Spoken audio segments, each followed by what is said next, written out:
Today's show is sponsored by the ABV Barrel Shop. The ABV Barrel Shop is located in the St. Louis metro community of Arnold, Missouri.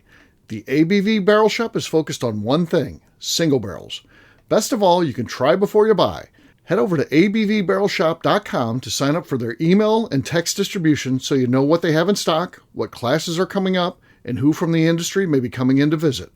The ABV Barrel Shop. It's where single barrels live. We're also sponsored by the Bar to Go. The Bar to Go offers traveling minibars that are no bigger than a small purse or toiletry bag. Best of all, they are fully customizable so you can create the perfect piece that is unique for you. If you own your own business, what a fun and unique way to promote what you do. Check them out online at thebar2go.com. That is the number 2 in the Bar to Go. If you have wholesale questions, call my friend Isabel Clark at 504-481-1297. Finally, we are sponsored by the Neely Family Distillery. NFD is a family-owned business that keeps ringing up awards in the spirits world. Head to Sparta, Kentucky to experience the family history, award-winning spirits, and meet the Neely family. Check them out online at neelyfamilydistillery.com. Now, on to the show. Let's drink!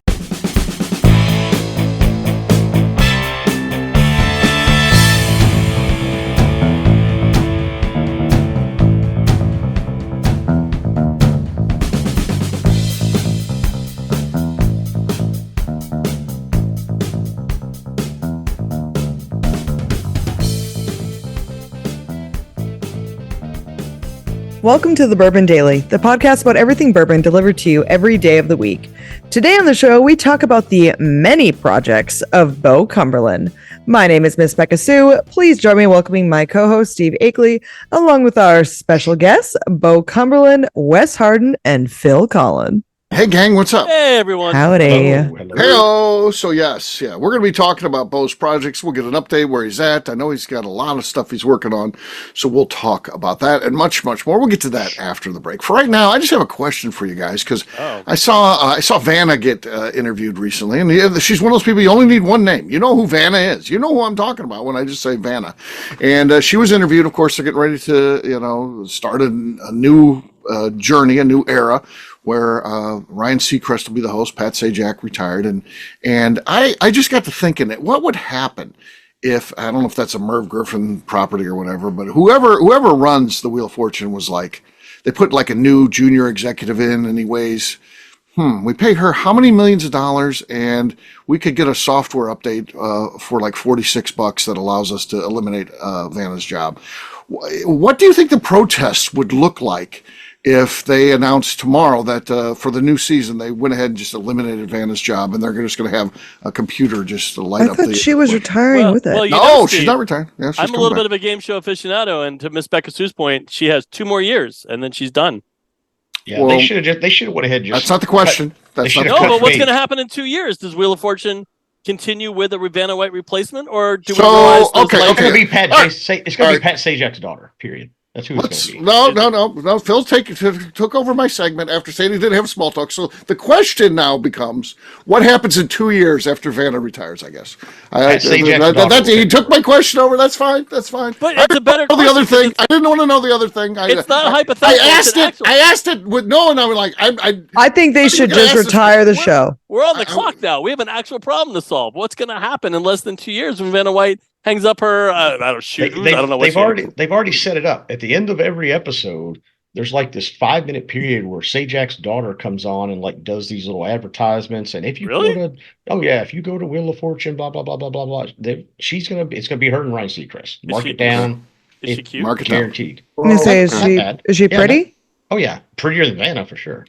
Oh, I just heard a lot of people yelling. Isn't Vanna like 65 years old? I mean, I think Vanna's for her age is fine. I don't care if she's 20 or 65. She never was attractive to me. So. Okay. Ooh, shots fired. It's interesting. To answer your question, Steve, I think no one would care because I think a large following of that show, they're going to quit watching when Pat Sajak was gone. Like they're done with it anyway. Oh, I don't think so. No. I think a lot of them are Vanna fans. That's why they kept her in the job she has for those years. Because they don't need her. Why do you think she's still there? But people aren't going to care either way. People like things being the same. So I think I know like I had aunts and uncles that quit watching The Price is Right whenever When Well, Bob Yeah, left. but she When Bob isn't left. the host though. She doesn't even say anything. yeah, She well, that's what I'm literally saying, meets though. him in the middle. He That's what I'm says some saying. I joke. think the people that care about anything are going to care that Pat's gone, and I'm going to quit watching it because he's not there anymore. But it's the not gonna be same show. The host doesn't add that much to the Wheel of Fortune. Yeah, but he's been there. What? How long has that show been on? 170 years. And he was there the whole time. He's had to have been there for 40 years. At least 40 years. He is yeah. that show. Yeah, he was there forever.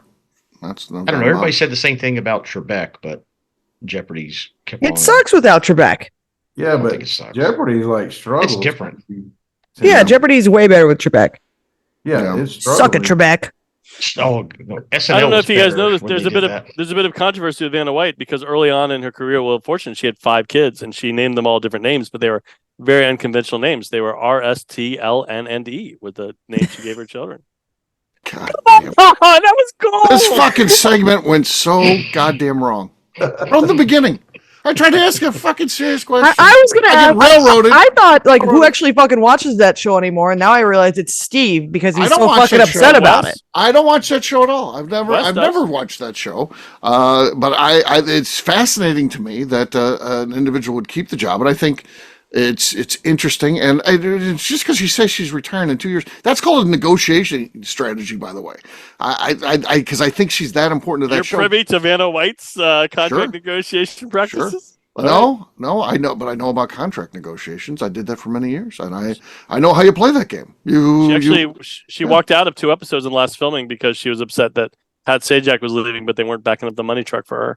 There was rumors she wanted to become the host. She doesn't do anything. What? She wanted to become the host? Little googly last year, 2023, when she walked off the set and wasn't there for a couple episodes of taping because she was in disagreement with what the future would be after Pat Sajak announced he left. What in the This is all world? over. I didn't realize there was so much fucking drama around Oh yeah, Wheel of Fortune. yeah. And Game I didn't even know that Shows are anyone real gave a shit about Wheel of Fortune anymore, but here we are. I think it's the average age is like 80 that cares, but yeah, They I do. give a shit before and after. That's one of the categories of the puzzles. Miss Beka Sue, thank you for laughing at these idiotic things. Yeah, I appreciate your jokes, I Phil. don't know. Thank you. We'll see. I think the show sucks. I think that The Price is Right sucks. I think that Jeopardy sucks. I think they all suck. They should all just go away. Oh, by the way. wow. They're What's terrible. wrong with you? Wow. I don't like The Price is Right at all. No, it's I terrible. did like The Price is Right. I did too. Yeah, well, sure. I don't like Bob Drew Barker's on there. He's Carey. got No, Drew Carey's women in terrible. bikinis and stuff. The whole thing. We got Drew Carey on there, and he's trying to be funny, but he's not. His hair plugs. Hair Barker. plugs on Yeah. there. Barker's Beauties is what they Yeah. were. It doesn't- Yeah, and Bob was always like sort of hitting on him. Oh, Oh, sure, sorta. of course, sorta. Sorta. It was like kind of like awkward, but great at the same time. Of course. Oh, and there's Sandra coming out. Hey, Sandra. And you're like, okay, Is he Bob. on her? And he'd be Chill like, out, Bob. Phil Maybe would like- know this. It Phil- got weird once they decided to add in the male model. Oh yeah, yeah. I was out way before that. We don't know what you need a male What- model. You just need what the hot might I know? chicks. What was the name of the announcer for? it was Rod Roddy. I knew you would do that. Yeah, You would know the that. great Rod Roddy. Rod Roddy. Yeah, I liked the Good porn Price is Right when Bob was there. Yeah, Yeah, for sure. yeah, of course. What about Chuck Woolery? Did you like him on Wheel of Fortune? Because he was He was on Wheel of that. Fortune. Yeah, oh I yeah. didn't know that. He was the original host of Wheel of Fortune. I thought. Yeah. What other show was he on? Scrabble, Dating game or something. Love wasn't it? Connection, He was on the Yeah, Love that was Connection. it, that's Yeah, it, that's that was a big one for him. a Yeah. knockoff of Who Wants to Be a Millionaire called Greed that aired on Fox. No, I never saw that. Greed? No, never heard of it. Sounds made up. Sounds made up. Yeah, I've never even heard of that. Yeah, he made it up. All right, you can become an expert on anything if the rest of the group you're talking to doesn't know anything about it. So Exactly. I was like, yeah. That's why I like to ask people before tours. Have you guys ever been to a distillery Yeah. before? If they say no, I go perfect because I'm just gonna Yes. lie to you guys the whole Hell time. yeah. Oh yeah. And Yeah, they Phil's start like, laughing "Remember as that if, as if it's a joke. That's how Minnick became famous. There you go. Ooh, shots fired. There you go. There you go. Sorry. On that note, it's time to drink. What So edit is that out, everyone won't drinking? Let's start with Bo. Alrighty. I'm gonna go with some Bondstone Triple Oak in support of my buddy Tony Friend. Nothing. That's not much support for Tony right there. Yeah. It's kind of embarrassing for Tony is what you just did. He's gonna quit listening to the show. I think so. I think he's gonna be angry. Yeah. Well. All right. Wes is next. Wes. I have a screw top. I've got a Wesley? 1969 8-year beam bottled bond dusty. Wow. Okay. Screw top. All right. Beka. Let me see here. I've got. Hopefully one I drank out of. Hopefully when I fucking drink out. Shut up, Steve. Oh yeah. Oh look, one you didn't drink out of. It's still sealed. Damn it. I've got. I meant to get to that one. Yep, I've got a Elijah Craig toasted barrel. Okay. Sitting at 94 proof. In fact, I have to actually. I had some of that Angel's Envy that wasn't finished. It was actually pretty good. I liked it. Look at that. Taking the plasma. The more things change, the more they stay the same with Miss Beka Sue's preparedness in the bottle pop. Of course. Oh! And it counts. Oh! Damn! I wish I'd opened that one when I was. That was That is and like one. the first Elijah Craig bottle pork pop that's ever made any noise. Yep. All right, Phil, try to beat that. I don't think I can. I got a Widow Jane, but it's 60%, if not more, empty. So Widow Jane 10-year. Oh, hard to open and nothing exquisite, to show for it. exquisite. Yeah. Leopold Brothers 8-year finished in 3-chamber rye barrels. Got it. Nothing there, Becca. Well done. Oh yeah, I had a change of venue there because I was like, I'm not beating that one. So cheers. I'm just gonna drink good whiskey. All right, we'll take a quick break, and then when we come back, we're talking to Bo about his projects. We'll do that in just a few.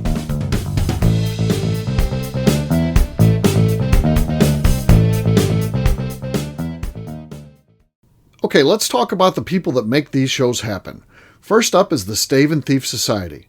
Via their in-person class at Moonshine University in Louisville, Kentucky, the Stave and Thief Society is the place where you, a bourbon enthusiast, can expand your knowledge and emerge an executive bourbon steward. In 2017, I completed my executive bourbon steward certification. It's the most comprehensive bourbon certification available and connects you with an expansive network of bourbon enthusiasts and professionals. Check out the full listing of in-person and online certifications and join the society today by enrolling at staveandthief.com. Speaking of executive bourbon steward certification, the ABV Barrel Shop in St. Louis, Missouri has developed a unique partnership with the Stave and Thief Society to offer a preparatory class to assist you in getting your executive bourbon steward certification. This prep class costs only $25 and is available to take live or online via Zoom. Graduates of our class receive a coupon code good for 15% off your executive bourbon steward certification held in Louisville, Kentucky. This saves you almost $90. Additionally, you can collaborate with fellow attendees to split travel costs when you go to Louisville. If you're interested in signing up for the class, simply head over to abvbarrelshop.com and check out the classes and events page. Last but not least, we are sponsored by Neely Family Distillery. Royce Neely is the 11th generation distiller in one of America's oldest distilling families. A visit to Neely Family Distillery takes you through family history, where you can see all the artifacts and newspaper clippings through the years from this family that started distilling in America after James Neely arrived from Northern Ireland in 1740. Today, Royce Neely and his team are crafting some of the best spirits in America. Their bourbon and absinthe offerings keep winning top honors in the spirits competitions. Recently, their absinthe made history as the first platinum winner in the absinthe category at the San Francisco Spirits Competition. Neely Family Distillery is definitely a bucket list destination if you are a bourbon fan. Learn more about their spirit offerings, visiting their facility, and the awards they have collected over at NeelyFamilyDistillery.com.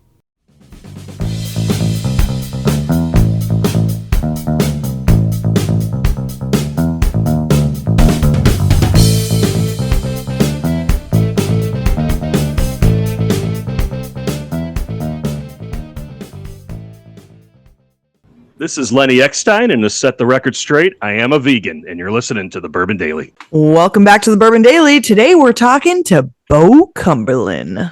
Yes, we are. So, Bo, you got some projects, man. What's in the hopper here? What's getting close to coming out? Let's start from getting closest to coming out and working our way backwards, things that are further down the road. All right. So the closest thing I have that is coming out will be the St. Louis whiskey film. Oh, nice. So I have made like the final changes, and now I just have to work through the like Approval. transcripts and getting all that kind of semi, like in order to get it on like Amazon, the transcripts have to be like a certain percentage correct. It can't just be like, Right. so I'm working through that right now, and then I'll be posting it probably in the next week or so, and then it usually takes up to 6 weeks to go live. Okay. Yep. So that one's That's cool. pretty finished. That's exciting. That's a great film, and it's good to see what's going on in Missouri. It's going to shed a nice light on us because we focused on who's doing good things, and there is some good things happening in Missouri. And if you focus on the right ones, you can see that we do have some activity going on here. So that's cool. Covers all Missouri distilling. Yes, well, it's St. Louis, so it's what's going on in the St. Louis area, right? St. Louis area, yeah. So, yep. So focuses on that, but I think that if you looked at all of Missouri, you got the four that we selected are the best four in the area.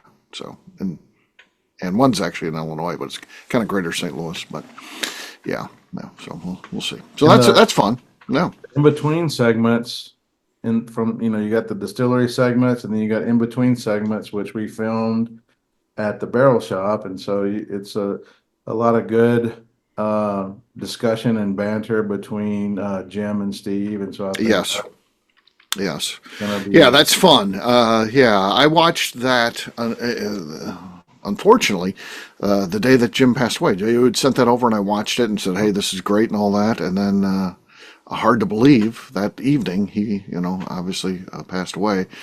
Very sad, and the film is dedicated to him now, so that's Bo was kind of ready to go at that point. That was kind of the final screening, and I had sent back, said this is ready, and then Jim passes away, and then we decided to put a dedication at the beginning of the film to him, and otherwise it would be out now, but and it's fun. You get to see Jim and I, why we did what we did, why we started that place. You see the banter and the fun and just talking whiskey, because that's our job is in between segments is to talk whiskey and talk about St. Louis history, and we get into some of that stuff, and it's cool. So I like that. Yeah. Very cool. Very cool.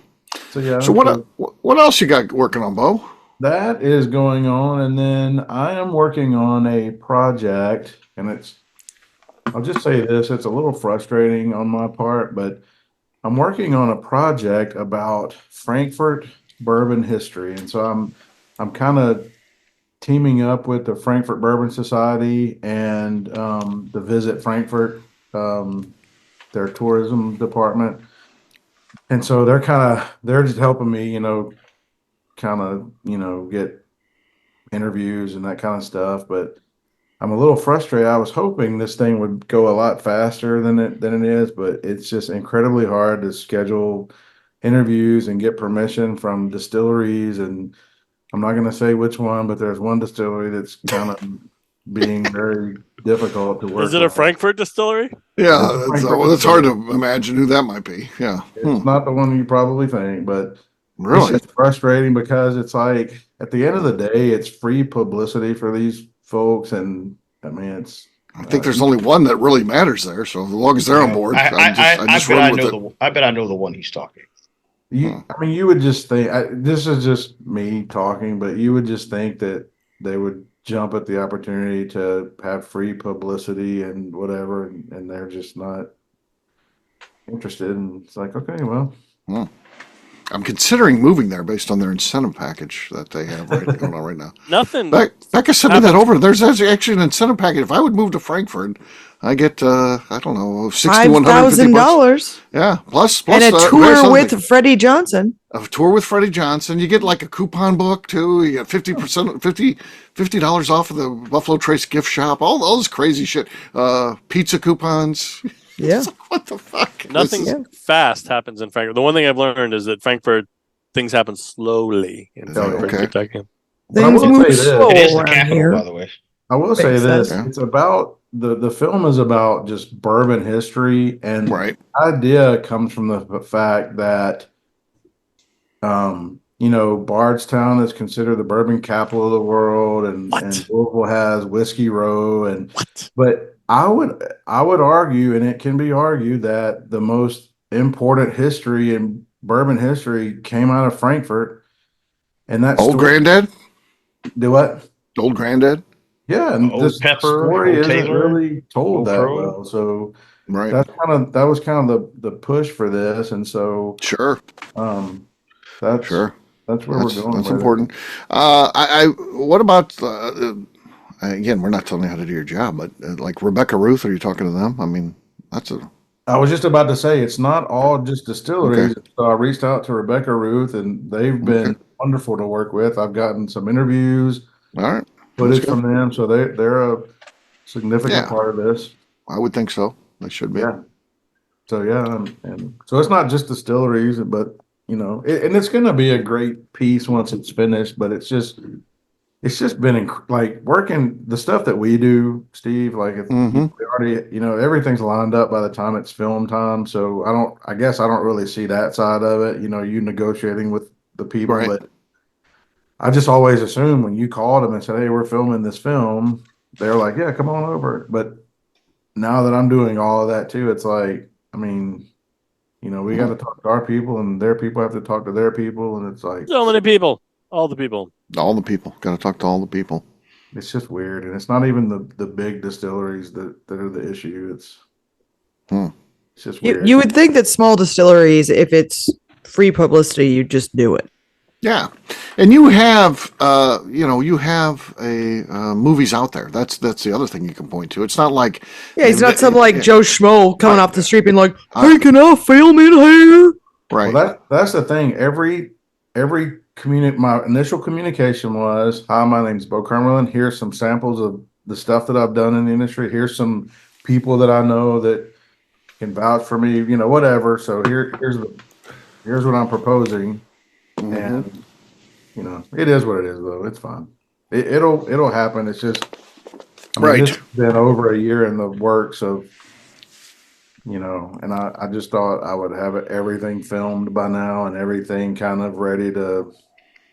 It's just that's where it is. But it's going to happen this year. I'm going to have it done before the end of the year. Here's what you do. You call them up and you say, "Hello, my name is Steven Spielberg, and I have a wonderful young apprentice named Bo Cumberland I'll try to be there if I can. But as Steven Spielberg, have a very busy schedule, it may only be Bo in attendance." We're making Jurassic Park 14. If you want, Bo, I can dress up as Steven Spielberg. Okay. As you know, I'm pretty good at dressing up like dudes. Royce does not like that about me, but pretty good at dressing up like dudes. I looked, just like Kid Rock, so there you go. I could probably look pretty similar to Spielberg. Would it speed things up if you showed up in person and dropped your pants? Would that help you out? Just take the footage and leave. I've actually tried that. Yeah, I've tried that, and surprisingly, it doesn't help at all. It doesn't help. Okay. Okay. Hello, I'm Stanley Kubrick. I've got a young soul named Bo. Haven't you been dead for 20 years, Stanley Kubrick? Never mind that now. Quiet, you. Yeah. So, Bo, anything else? I mean, that's two big projects there. There is a project that you and I started with Royce Neely about 4 years ago. Yeah, it's been a while. Never come to fruition. It was one of those projects that honestly just kind of got put on the back burner because other stuff has come up and whatever. And so I've made a pledge to Royce that the Neely family distillery documentary will be complete this year. And here's the thing. I'm glad. I mean, honestly, it was one of those things that was put on the back burner or whatever, but I'm glad because I feel like so much has happened at Neely Family Distillery between 2000 and now that it's going to make for such a better piece than what we had. If we had put it out in 2019 or 2020, whenever we were doing it, it would have been good, but I think so much has happened between then and now that I think it's going to be a great. It's going to be even better. Okay, let's go. We get a lot of people that ask the hell out of that. Yeah, we get a lot of people that ask if we have a I mean, that's kind of a weird thing to even ask. Like, do you guys have a documentary? And it's like, No, they take the no, tour but and they we're wanna know working more. on one. It's not a weird thing to ask at all. They learn about the history. They have It's hear just such a Royce's good story. story. It's Yeah. just Yeah, a people good ask. story. The sad thing is that like all the guys you guys filmed are dead. Yeah. Yeah, Oh. that is unfortunate. Yeah, that's kind of the crazy part. Is like everybody's dead. It's terribly unfortunate, but also incredibly poignant and cool that you have that footage. Yeah, for The fact sure. that you got it. That history's been preserved, which is Yeah. awesome. You can't make that kind of stuff up. It just happens. So no, But I've yeah, got. so- good. Oh, I was like, I've got a potential project that Bo and I need to decide if we want to do it. It's nothing to do with bourbon, first time ever. But I went to college with a boxer who fought in the Olympics. Should have won gold medal. It was in Seoul, South Korea. He got robbed. He was fighting in Seoul, fighting a guy from Seoul, and clearly won the fight easily. And got robbed, so didn't win the gold. And then had a pro career.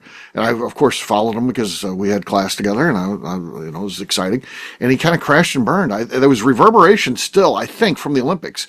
He struggled, and then I quit kind of following him. And then I didn't realize until recently that he ended up making a comeback years later. Quit boxing altogether. Was burnt out. Years later, came back and won like 2 world championships and stuff. So it's a great story. Wow. And and he can set us up to do interviews with the boxers that he fought and stuff like that. I think it's going to be potentially a cool film. Fighting documentaries are some of the best documentaries because just like the average person has no idea what those people go through on a day-to-day basis to just get to any sort of competition level, much less Olympic world champion. Right. Like the discipline, like what their routine is, and it's like all those, like most pro athletes, a lot of those guys can't deal with like retirement and failure, and they end up Right. spiraling. And those are always like some of the best documentaries. So this should be good. Yeah. Yeah, and he's done cool stuff. I mean, he's like dedicated himself to the area where he grew up in. East St. Louis, tough area, and but has his own center and stuff like helping youths today that are troubled. The same things that he dealt with when he was growing up. So I think it's potentially a fantastic story. And he definitely wants to do it. So he keeps texting me, when are we going to start? I'm like, well, we will. We'll eventually get there. So You got a few things going on. Yeah, but that could be a cool one, right, Paul? I think that could be. Yeah, absolutely. Just try something different too. Like I said, I think it could be very cool. And then to put a feather in Bo's cap when he was filming the series for My Journey Through American Spirits, American Craft Spirit, American Spirits, he was nice enough to think that I was interesting and film me. And I've got someone revising my website because it's a hunk of crap and it's looking a lot nicer. And they're adding YouTube videos. And I said, fine, I have a channel, put the best video. And they go, this guy Bo Cumberland shot at me. That's easily the best video about you. I said, great, all right, use that one. So it's well done. It was a really great. I've never had my ego so inflated. It was a really nice video. And me aside, the quality was amazing. So thanks, Bo. Bo does a great job. No doubt about it. Yeah. Anything else in the works or anything like that? That's about it as far as big things. This year, as your listeners all know, I mean, we've lost Chet Zoller and Papaw from Neely family, and both of those guys I have tons of footage from. And so you and I talked kind of behind the scenes one day about, we interviewed Chet for Blending is Trending, and he did a whole series on Prohibition. Yeah. And so that would be an awesome kind of standalone piece that, would just highlight that. And then you and I sat down with Papaw about probably a year ago now, and just tell a bunch of stories. And so putting those together for not really good publication, but just to give to the folks at Neely, Royce and all them, so they can have all those stories. I think people want to see it. I think it should be. I agree with that. Yeah, I think the other one that we have, again, you so much footage. You think about what we did with Jim Rutledge, a couple hours worth of footage, and he's in a movie that we use, and we probably used 4 minutes of that interview time, but the whole interview is worth here. I think that at some point that stuff just needs to be released, where people can see it, because you get that trifecta: Chet, Papaw and Rutledge. Those are 3 different things I think people want to watch. And we have the very last interview, to our knowledge, of Al Young. Yeah. Do you really? Yeah. It's crazy. Yeah. We interviewed him, what was it, October or November, and he died in December. Yeah. So that's another one that I forgot about too. Yeah. And then I'm not sure I want to get interviewed by Bo. I was gonna say the eternal record. I'm getting a little nervous. It's like a Twilight Zone movie. Yeah. Yeah. Oh. So yeah, that's some cool stuff. Very cool. There you go. Yeah, very cool. Very cool, buddy. And love what you do, man. It's cool stuff for sure. Very, very incredibly talented. Yeah. Yeah. Like they got that Spirits Network or something. Why Bo isn't involved in that, I have no idea, man. I'm sickening to me. It is.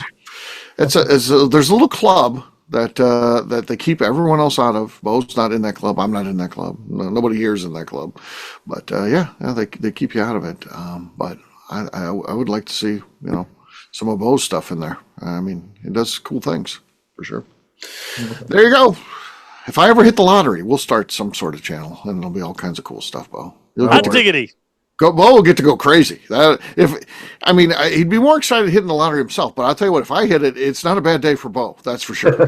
He's gonna get paid well. So yeah, he's gonna get to have some fun for sure.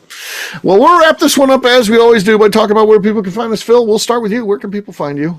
I started a YouTube channel not that long ago. You can check it out. Phil Talks Whiskey YouTube channel. Mostly talking about whiskey, but definitely some videos dedicated to Wink Martindale and the TV show Tic Tac Toe from the 1980s. Great game show. Only Phil. Phil Talks Whiskey. Yeah. Whiskey videos and Tic Tac Toe. Yeah, Tic Tac Toe. They're perfect. I love it. Bo, how about you, man? I'm on all the socials under My Journey Through the American Spirit, and the same ones under Bourbon Sasquatch. All right, Wes. You can find me on Instagram at bourbon_Wes. Miss Beka Sue. You can find me on Twitter and on Instagram at Miss Beka Sue, 1K, no C's.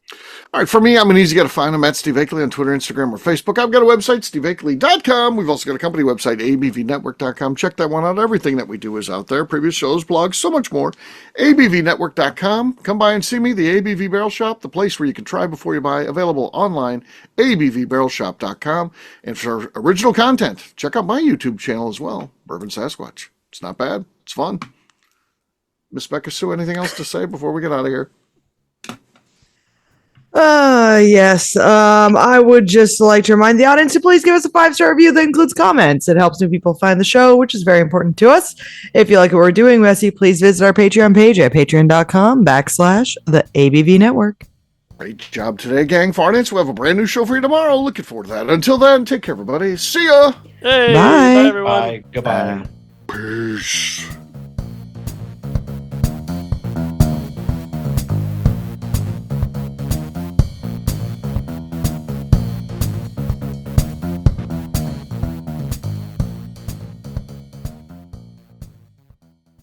Before we let you go, let's talk about one last thing. The ABV Barrel Shop in the St. Louis community of Arnold, Missouri. The ABV Barrel Shop is focused on a couple of things. First of all, single barrels. We are the place where single barrels live. We go to distilleries, taste through the whiskey, select the best barrel, and have it shipped to our store where we present it to you, our customers, by allowing you to try before you buy. We're also known for the classes that we have in our education center in the store, as well as the events we have with industry professionals from the bourbon business. If you're in the St. Louis area, please come by and visit us at 6 Fox Valley Center in Arnold, Missouri. Or at a minimum, at least sign up for our email and text distribution so you know exactly what's going on in our shop over at abvbarrelshop.com. This is Steve Akeley, owner of the ABV Network, signing off. We thank you for listening to our programming and truly appreciate your support. The Bourbon Daily is part of the ABV Network. For more information or to become a sponsor, please visit abvnetwork.com. Thanks for listening and cheers. This has been a Steve Akeley production.